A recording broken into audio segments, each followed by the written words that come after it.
Bon, je crois que je suis bien arrivé au lieu que je recherche depuis tout ce temps. Depuis que je suis arrivé ici, j'en ai vu des choses. Arrivé par la mer, j'ai traversé la forêt et affronté les ombres. Arpentant les plaines avec mon nouvel ami, j'ai failli me perdre dans le blizzard et été recueilli par les habitants d'un petit village. En suivant les rivières, j'ai perdu mon ami face à des monstres. Traversant la chaleur de la lave puis celle du désert, me voilà dans les cieux. Ce que je suis venu chercher. Oui, elle doit se trouver ici, dans ce temple. Le temple de la Triforce.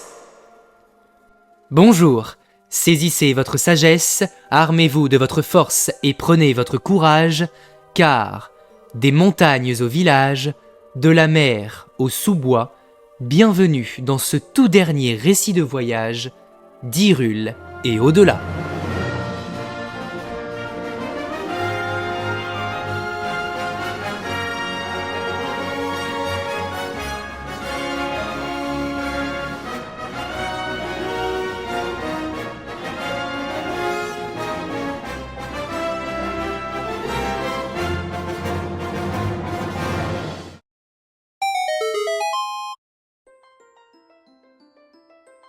Dans The Legend of Zelda Ocarina of Time, Link apprend la légende du Saint Royaume, les terres d'or, grâce au récit de l'arbre Mojo. Il nous dit « Avant le début des temps, avant que vie et esprit n'existent, 3 déesses d'or et de lumière descendirent sur l'amas chaotique qu'était Hyrule. Din, déesse de la force, Nayru, déesse de la sagesse, Faror, déesse du courage. Din, de ses bras enflammés, elle sculpta le sol et créa la terre rouge. Nayru, elle inonda de sa sagesse la terre et apporta ordre et loi sur ce monde. Faror, de son âme infinie, elle donna vie aux êtres issus de l'ordre et de la loi. Les 3 déesses, leur œuvre accomplie, s'en retournèrent vers les cieux. Leur départ fit alors apparaître 3 triangles d'or, seul vestige de leur pouvoir. Depuis, les triangles sacrés symbolisent l'essence même de notre création. Et depuis ce jour, le Saint Royaume est le berceau des triangles de justice. Grâce à cette légende, nous savons comment a été créé le monde du royaume d'Hyrule grâce au pouvoir de 3 déesses d'or et de lumière. Les mots de l'arbre Mojo expliquent que la terre sur laquelle les déesses se sont posées est nommée le Saint Royaume, une terre sacrée abritant un pouvoir divin. Il va de soi qu'un tel lieu a longtemps été prisé par de mauvaises âmes. Un endroit cachant un pouvoir aussi puissant, évidemment que cela suscite les convoitises. Une autre légende, dans The Legend of Zelda Twilight Princess, nous en fait connaître davantage sur cette terre sacrée, celle qui nous est contée par l'esprit Lanel. Dans un monde où rien n'existait d'autre que le chaos, les déesses vinrent et créèrent vie et ordre. Elles allouèrent du pouvoir en égale proportion à toutes les créatures, puis regagnèrent les cieux. Le lieu que les déesses foulèrent quand elles descendirent des cieux était appelé la Terre Sacrée. Les siècles passèrent et toutes les créatures, pétries de sagesse et au cœur pur, vivaient en paix. Cependant, l'existence de cette Terre Sacrée finit bientôt par se savoir dans tout Hyrule, et elle devint source de conflits.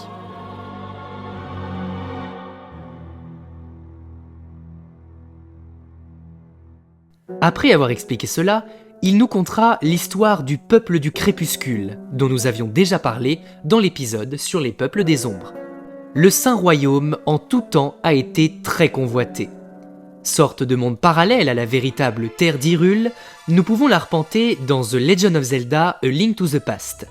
Cependant, suite aux événements d'Ocarina of Time, cette terre sacrée n'a plus rien de sacré.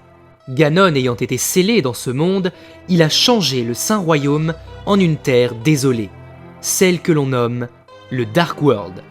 Durant son aventure, Link devra tenter de rendre à la Terre d'Or son apparence originelle. Dans The Legend of Zelda A Link Between Worlds, la fin du jeu se situe directement dans le Saint Royaume. On y découvre un lieu paisible, enveloppé d'une brume blanche et habillé avec des colonnes antiques. Ce lieu abrite la Triforce, mais nous en reparlerons un peu plus tard. Bien que A Link to the Past et A Link Between Worlds soient techniquement les seuls jeux où nous pouvons visiter le Saint Royaume, plusieurs théories supposent qu'on verrait celui-ci dans d'autres histoires. Dans The Legend of Zelda Skyward Sword, à un moment de l'aventure, l'âme de Link est envoyée dans un autre monde, le monde des Psisalis. Il s'agit là de lieux servant à mettre l'esprit de Link à l'épreuve. Certains joueurs supposent que ces endroits sont des régions du Saint Royaume. Effectivement, les Psisalis, en plus d'être nommés par les noms de chaque déesse, sont des reflets d'une région d'Hyrule, comme dans A Link to the Past. Dans chacune de ces Psisalis, on peut faire la rencontre de gardiens, sortes de chevaliers immobiles qui vaut mieux ne pas réveiller. Le seul moyen de sortir de ces lieux hors du temps est de récolter toutes les larmes de déesses afin d'obtenir une récompense. Cependant, si Link met trop de temps entre l'obtention d'une larme et l'obtention d'une autre, les gardiens se réveilleront et se lanceront à sa poursuite, accompagnés d'une musique assez angoissante.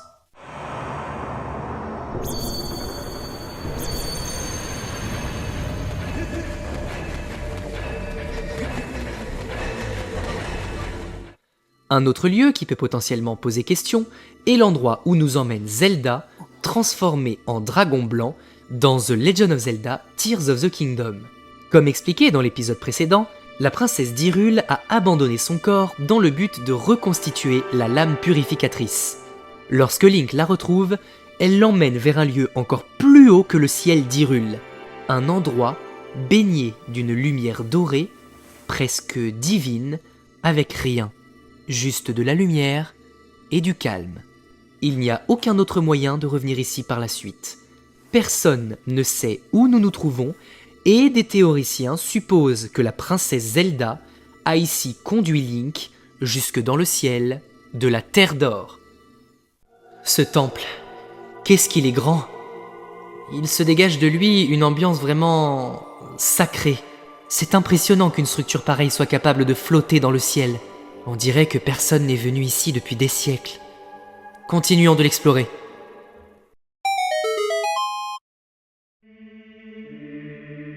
À toute époque, un groupe de personnes s'est éveillé en même temps que s'éveillait le mal, pour pouvoir contrer ce dernier. Les 7 sages.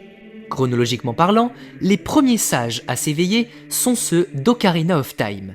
Lorsque Ganondorf parvint à pénétrer le Saint Royaume, Raoru confie à Link la mission d'éveiller les 7 sages afin de pouvoir vaincre le Seigneur du Mal. En plus de Raoru, sage de la lumière, Link devra donc retrouver Saria, sage de la forêt, Darunia, sage du feu, Ruto, sage de l'eau, Impa, sage de l'ombre, Naboru, sage de l'esprit, et enfin Zelda, sage du temps. Ces derniers attendront le combat final dans le sanctuaire des sages qui se trouve dans le Saint Royaume. Une théorie suppose que les sages, mis à part Zelda bien sûr, seraient en fait décédés. Déjà, Raoru est capable de se réincarner en un hibou, et on sait qu'il était déjà dans le royaume d'Hyrule il y a plusieurs siècles. Aussi, chaque sage se rend dans son temple respectif pour tenter de vaincre le monstre qui s'y est établi. Pourtant, en y allant, Link ne les retrouve pas, et les monstres sont, à chaque fois, toujours en vie. Ceci expliquerait pourquoi, dans le générique de fin d'Ocarina of Time, alors que tout le monde célèbre la libération du royaume, le roi Zora et Mido sont tristes. L'un a perdu sa fille, Ruto, l'autre, la personne qu'il aimait, Saria. Cette théorie est quasiment confirmée quand on observe que, dans ce même générique, des esprits flottent dans le ciel nocturne et prennent l'apparence des sages quand personne ne les regarde. Dans A Link to the Past, après ces mêmes événements d'Ocarina of Time, les descendants des sages ont scellé Ganon lorsqu'il a tenté de sortir de son sceau. Plusieurs temps après cela, alors que ces événements sont devenus des légendes, le démon tente à nouveau de sortir de sa prison, en utilisant les 7 descendantes des sages, dont la princesse Zelda. On ne sait pas grand chose sur ces 7 nouvelles sages, à part Zelda, bien sûr, qui est la descendante de la lignée royale d'Hyrule, évidemment. Link les délivrera toutes, une par une, et ensemble, ils scelleront Ganon à la fin de l'histoire. Dans A Link Between Worlds, jeu très lié à A Link to the Past, dont on vient de parler, il y a aussi des sages, bien que n'ayant pas d'éléments qui leur soient rattachés. On compte Gully, Rosso, Orlenne, Impa, Aeline, Célès, Asphar et Zelda. Ce qui fait donc 8. Étrange. Depuis le début, tous les sages qui ont été cités étaient au nombre de 7. Mais comment expliquer cela alors ? Selon une théorie, Zelda serait bien la 7e sage, et il n'y en aurait que 6 autres à ses côtés. L'un des sages ne viendrait en fait pas d'Hyrule, mais de Lorule, royaume parallèle où chaque personne a son opposé qui y réside. Ce Lorulien serait Asphar. En effet, ce dernier serait, selon cette théorie, l'opposé de Célès. Effectivement, bien qu'il soit le disciple de quelqu'un de raisonné et de pieux, Asphar est très imbu de lui-même et possède une personnalité très forte, complètement à l'opposé de Célès qui aide les autres et qui possède une personnalité très posée et réfléchie. Selon les défenseurs de cette théorie, il existe un indice qui démontre bel et bien qu'Asphar vient du royaume de Lorule, le sceptre qu'il a dans la main. Ce sceptre est en fait la baguette des sables qui est louable à la boutique de Lavio, comme l'indique le masque de lapin violet présent dessus. Asphar explique qu'il se sent en sécurité tant qu'elle est en sa possession. Est-ce parce qu'ils viennent tous les deux du même monde ? Toujours est-il que les sages s'éveillent, comme dans Ocarina of Time, dans le sanctuaire des sages, lieu qui possède quasiment la même musique que dans le jeu 64.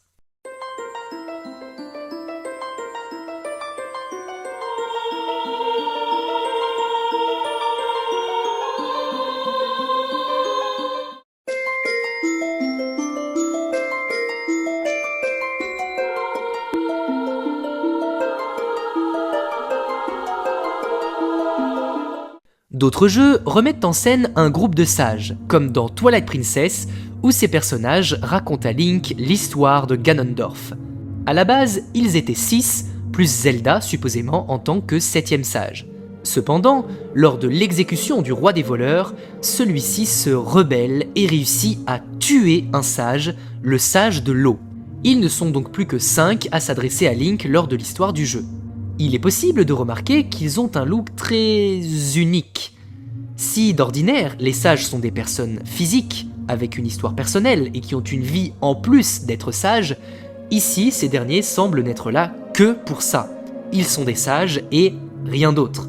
Pourtant, une théorie a émergé concernant leur véritable identité.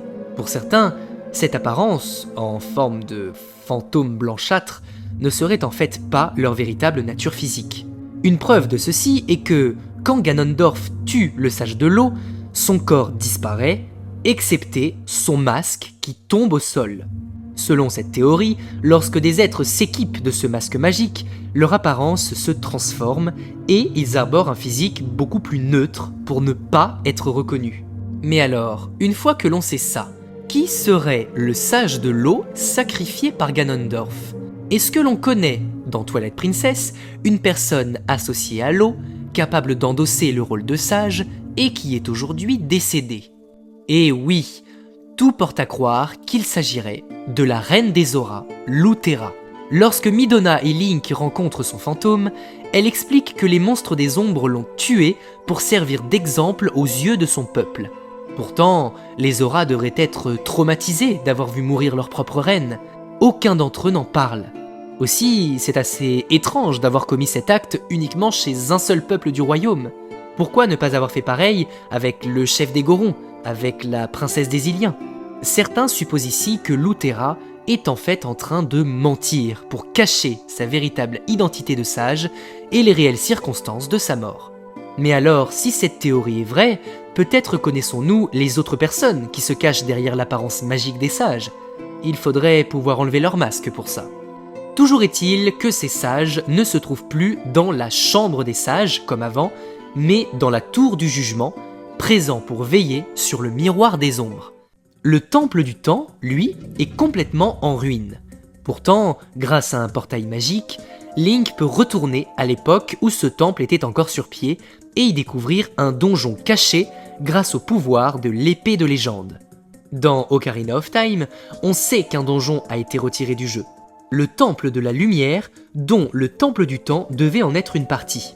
Le donjon que l'on arpente dans Twilight Princess est sûrement ce donjon oublié. En effet, il y a le symbole de la lumière, celui présent sur le médaillon de Raoru, littéralement partout. Rajoutez à cela que le boss du temple, Golgoma, a un combat qui, justement, est basé sur des jeux de lumière. Dans The Legend of Zelda The Wind Waker, on apprend la tragique histoire de l'ancien royaume d'Hyrule, désormais recouvert par la mer. Cependant, le Lion Rouge explique à Link qu'un groupe de sages s'est éveillé pour tenter de contrer le mal, chose qu'ils n'ont malheureusement pas réussi à faire. Bien qu'ils étaient probablement 7, comme toujours, l'histoire ne nous en montre que 2, Laruto, sage de la terre, et Fado, sage du vent. Leurs fantômes aideront Link à éveiller leurs successeurs, les 2 nouveaux sages, Medoli et Dumoria. Le roi d'Hyrule était très probablement l'un des anciens sages, sûrement le sage du temps, étant donné qu'il défie les lois de celui-ci et qu'il est également un membre de la famille royale d'Hyrule, descendant de toutes les Zelda donc. En revanche, il n'existe à ce jour aucun indice concernant l'identité des 4 autres sages manquants, identité que l'on ne connaîtra sans doute jamais. Dans l'une des suites de The Wind Waker, The Legend of Zelda Spirit Tracks, un groupe de personnes possède des attributs et des facultés très similaires à des sages, les Lokomo. Si Bissell et Trokmar n'ont pas l'air d'avoir des éléments qui leur soient associés, bien que l'on puisse les rattacher au temps pour Bissell et à l'ombre pour Trokmar, on retrouve tout de même Spap, Lokomo de la forêt, Domu, Lokomo des neiges, Pisto, Lokomo des mers, Bouillé, Lokomo du feu, et Tendor, Lokomo des sables. Si vous souhaitez en savoir plus sur Bissell et son lien étroit avec la lignée des Zelda et la famille royale, je vous conseille d'aller voir l'épisode d'Hyrule et au-delà sur les plaines et les prairies. Une dernière chose à relever concernant le groupe de sages des Lokomo est la référence qui leur est faite dans The Legend of Zelda Breath of the Wild sur sa carte où l'on retrouve l'étang de Komolo, anagramme de Lokomo. Dans Breath of the Wild justement, pas de sages non plus. Pourtant, il y a bien un groupe de personnes qui y ressemblent très fortement. Les prodiges d'il y a 100 ans. Depuis la redécouverte des créatures divines, monstres mécaniques construits par l'ancien peuple Sheikah, la famille royale d'Hyrule s'est mise en tête de trouver des individus capables de les piloter et de défendre le royaume d'Hyrule corps et âme du fléau Ganon. On peut donc compter Mipha, prodige des Zora, Daruk, prodige des Gorons, Revali, prodige des Piaf, Urbosa, prodige des Gerudo, et Link, prodige des Iliens. Tout ce petit groupe dirigé par la chef des prodiges, la princesse Zelda. On remarque que le chiffre n'est donc pas bon. Décidément, parfois ils sont 8, parfois ils sont 6, bon. Cependant, il y a une 7e personne qui pourrait être la descendante des 7 sages, au même titre que les prodiges, bien que n'en étant pas une prodige directement. Selon cette théorie, il s'agirait d'Impa. Plusieurs arguments viennent justifier cela. Tout d'abord, comme on vient de le montrer, les Impa, peu importe l'époque, ont toujours eu la fâcheuse habitude d'être liés aux sages d'une manière ou d'une autre. Avec ceci, selon les dires de la vieille femme, à l'époque du Grand Fléau, celle-ci semblait très proche de Zelda et des autres prodiges, les connaissant quasi intimement. Et enfin, 3e argument, lors de la cérémonie d'intronisation au château d'Hyrule, on découvre que chaque prodige a reçu un habit bleu, symbole d'allégeance à la couronne. Et justement, dans le village de Cocorico, là où tous les symboles Sheikah sont représentés en rouge, Impa est la seule qui arbore ce symbole, peint de la couleur bleue. On pourrait penser que cette couleur symbolise le fait qu'elle est en fait la chef du village, tout simplement. Pourtant, dans Tears of the Kingdom, la petite fille d'Impa, Paya, devient chef à son tour, et le symbole sur son front reste rouge. Dans ce même jeu, l'histoire se déroule quelques années après les événements de Breath of the Wild. En effet, les prodiges ont péri il y a un siècle face aux ombres de Ganon, et le royaume doit maintenant être reconstruit. Cependant, le réveil de Ganondorf va ralentir les choses et Link va devoir éveiller des sages grâce au pouvoir des pierres occultes. En effet, Link apprend la légende de la guerre du sceau qui a opposé le roi démon aux 7 anciens sages, Raoru, sage de la lumière, Mineru, sage de l'esprit, Zelda, sage du temps, le chef des Piaf, sage du vent, le chef des Gorons, sage du feu, la chef des Zora, sage de l'eau, et enfin la chef des Gerudo, sage de la foudre. Il nous est possible de remarquer que l'on ne connaît pas l'identité de ces 4 derniers, rappelant les 4 sages inconnus de The Wind Waker et rappelant l'identité des sages cachés par des masques dans Twilight Princess. Mais on constate tout de même justement que ces 4-là possèdent un casque sur le crâne, rappelant tous la créature divine liée à chacun de ces peuples. Peut-être ces casques ont-ils influencé la conception esthétique de ces dernières, qui sait ? Je suis à la fin du temple, je crois. Il ne me reste plus qu'à pousser cette lourde porte. Oh, elle est enfin là, depuis tout le temps que je la cherche. La Triforce.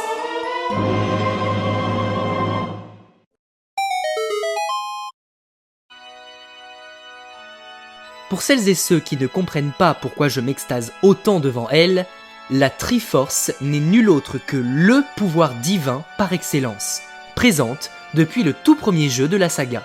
Comme le disait la légende de l'arbre Mojo, à la fondation même du monde, les déesses créatrices laissèrent 3 triangles d'or renfermant un pouvoir divin.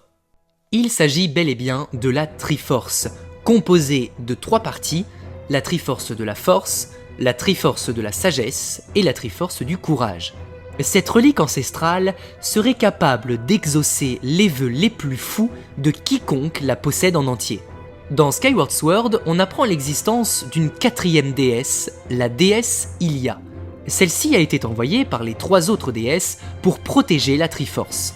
Cependant, des monstres voulurent s'emparer de ce pouvoir suprême. C'est pourquoi la déesse Hylia l'envoya dans le ciel et décida de se réincarner en humaine pour utiliser la Triforce, un dieu ou une déesse ne pouvant pas s'en servir justement. Et cette réincarnation, c'est bel et bien Zelda et toute la lignée royale qui la suit. Ce qui se ressent d'ailleurs dans la musique de la déesse Hylia, ballade de la déesse, qui, mis en sens inverse, donne la mélodie de la berceuse de Zelda.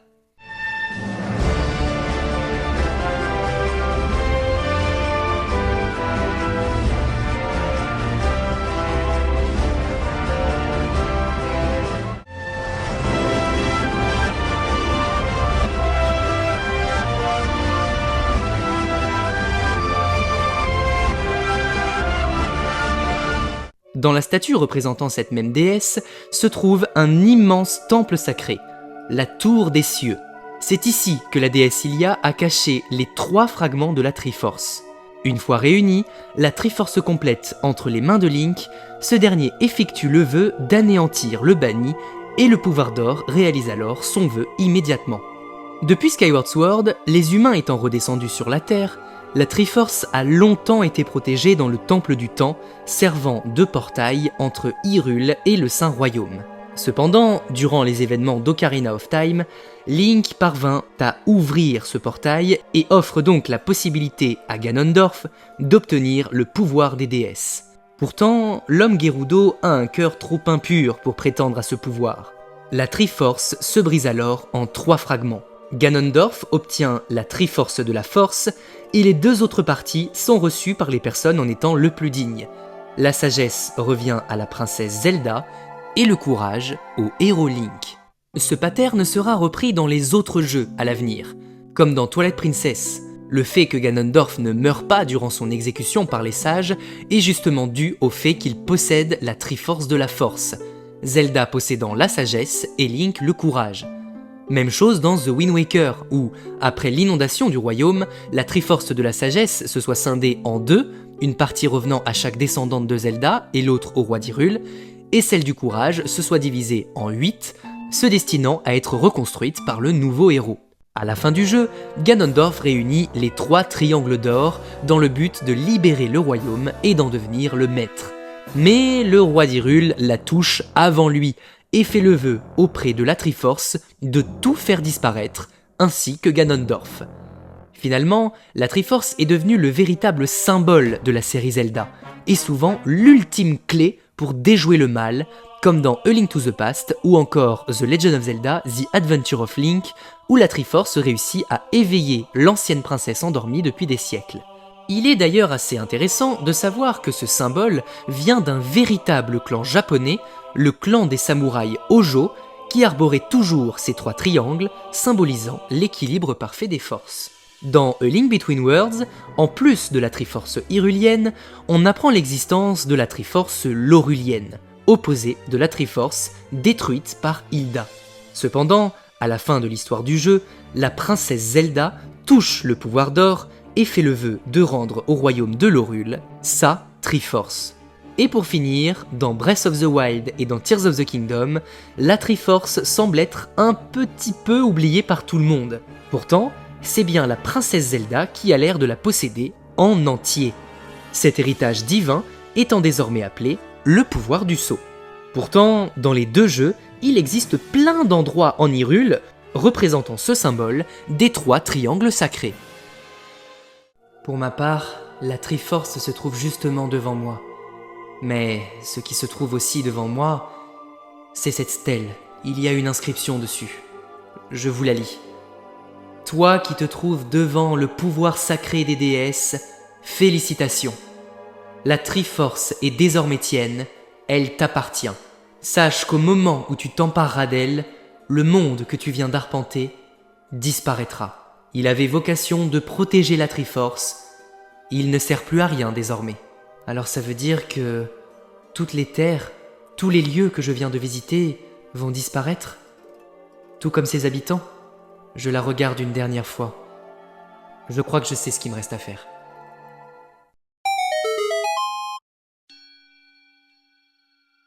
La morale derrière ce saint royaume, ces terres d'or et cette Triforce, est le revers de la médaille.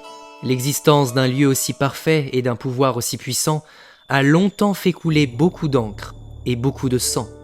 C'est à se demander si l'existence d'un pouvoir aussi mystique et sacré, à l'origine là pour protéger le royaume, n'en a pas finalement causé les périodes les plus sombres. Pour une fois, je ne citerai personne. Enfin, si, je vais avoir la prétention de me citer moi-même. Ne perdez pas trop de temps à chercher l'idéal. Il se trouve peut-être déjà autour de vous. Mieux que ça, le plus grand de tous les pouvoirs se trouve déjà en vous. Ce récit se finit en bateau. J'ai pris ma décision. Je n'ai pas touché à la Triforce. Je l'ai laissée à sa place. Parfois, perdu au milieu de l'océan, je me demande si je n'ai pas rêvé toute cette aventure. Quand cela m'arrive, je n'ai qu'à regarder mon bras et à regarder la cicatrice que j'en ai gardée. Je n'ai peut-être pas besoin d'un pouvoir aussi puissant finalement. Ce qui a été le plus important, c'est tous ces fabuleux voyages que j'ai réalisés pour y arriver. Tous ces lieux que j'ai visités, je ne les oublierai jamais. Aussi, merci à vous. Merci de m'avoir suivi durant toutes ces fabuleuses escapades à travers les lieux et les régions d'Hyrule, qui resteront gravés en moi comme le plus précieux des souvenirs. Maintenant que celle-là est terminée, je n'ai plus qu'à attendre la prochaine aventure que la vie mettra sur ma route. À bientôt.